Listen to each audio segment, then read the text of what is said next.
Hi friends, welcome to miss Chila's kitchen. ఈరోజు ఒక healthy breakfast చూపించబోతున్నాను.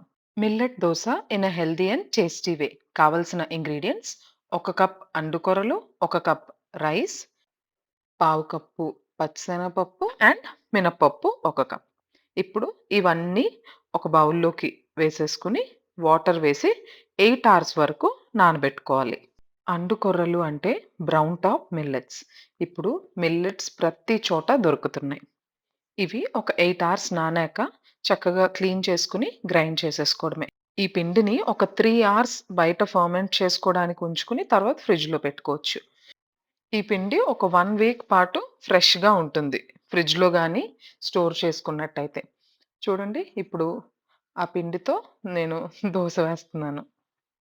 అండ్ రేకు ఏంటా ఇలా ఉంది అని అనుకుంటున్నారా? This is Bergner stainless steel dosa రేకు. Which is a very good alternative for non stick. Non stick కుక్‌వేర్‌ని ఎంతవరకు అవాయిడ్ చేయగలిగితే అంత మంచిదండి.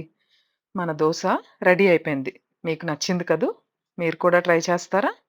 మీకు గాని నచ్చినట్లయితే మీ ఫ్రెండ్స్ అండ్ ఫ్యామిలీ మెంబర్స్‌తో కూడా షేర్ చేసుకోండి.